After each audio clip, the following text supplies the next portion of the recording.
commencé Bus Expo avec quelques artistes qui nous ont suivis, qui étaient plutôt des jeunes pousses, des jeunes plantes qui aujourd'hui commencent à franchement bien exploser.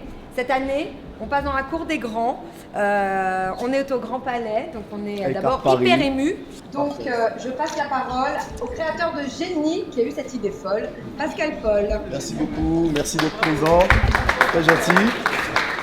Je voulais vous remercier d'être présent aujourd'hui dans ce lieu un peu emblématique pour fêter la deuxième édition de Swatch Bus Expo. Un projet qui est un peu fou et que j'ai imaginé il y a 2 ans. Et l'idée, c'était de faire sortir l'art contemporain des galeries et des musées pour l'amener à la rencontre du public. Cette année, on a eu Art Paris qui nous a suivis sur ce projet et Swatch qui a bien voulu adosser sa marque à ce projet et nous accompagner pour pouvoir le mettre en place. Et en fait, j'avais 2 objectifs en montant cette opération.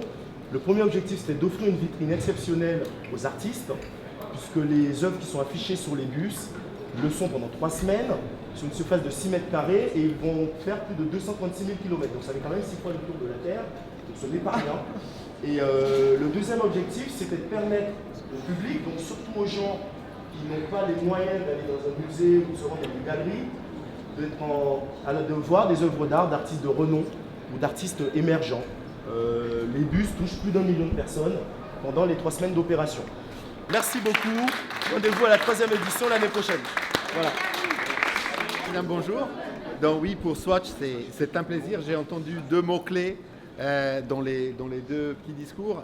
Le premier, c'est démocratisation de l'art, et c'est certainement ce que Swatch a toujours voulu faire en offrant à des artistes du monde entier la montre comme une toile blanche, en effet, à décorer. Et en leur offrant même avec des séries limitées, qui sont toujours dans un concept Swatch limité, mais quand même assez généreuse, l'opportunité d'avoir une œuvre d'art qui se promène dans la rue au poignet des gens. Je pense qu'on a trouvé des artistes de valeur qui ont su interpréter et je pense que le jury a aussi fait un bon travail, parce que c'était pas évident d'avoir des œuvres d'art qu'on puisse reproduire pour les mettre sur des bus. Sur les bus, exactement. Voilà, donc un double défi croisé. Démocratiser l'art contemporain, c'est le credo d'Art Paris, voilà, tout le monde commence à le savoir. Et c'est ce qu'a voulu souligner le président de la République en venant inaugurer cette foire. C'était une visite historique pour Art Paris, on n'a jamais eu de président qui soit venu inaugurer la foire. Donc on a tout de suite été très enthousiastes de ce projet. Et on a eu une très belle relation avec Bus Expo, et aussi notre jury a été formidable. Il n'y a pas eu de... C'était voilà, très intéressant. Finalement, on a veillé à une parité. Il y a 2 femmes et 3 hommes dans la sélection. Et il y a effectivement des peintres, mais il y a aussi un sculpteur comme Fadi Yazigi, qui est un artiste syrien. Et ce qui me touche beaucoup d'ailleurs dans ce projet, c'est que Fadi Yazigi est à Damas, et donc est sorti spécialement de Damas pour venir ici à Paris à l'occasion de cette initiative Bus Expo. Alors c'est vrai que je trouve ça voilà, très intéressant d'avoir ces œuvres qui circulent dans la ville, mais je trouve ça aussi très beau de savoir que les artistes sortent de leurs frontières pour venir ici. Voilà, je tiens à le dire. Voilà. Je représente la société Les Cars Air France, donc, qui est une filiale de Keolis et d'Air France. Voilà. Donc c'est la 2e année consécutive qu'on suit l'idée originale, innovante, un peu folle de Pascal.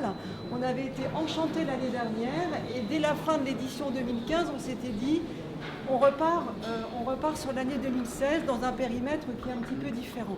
Voilà, donc nous, ce qui nous plaît dans ce projet depuis le début, c'est le fait de rapprocher 2 secteurs qui sont a priori et fondamentalement assez différents. Moi, je m'occupe de transport, je m'occupe d'autocars, de cars, de conducteurs, de mobilité, de déplacement. Donc c'est plutôt assez physique, c'est plutôt assez matériel.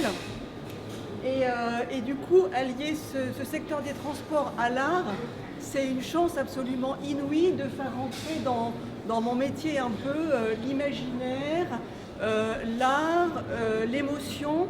Et vraiment, on a tellement été enchantés l'année dernière qu'on est reparti cette année avec ça. Voilà. Merci.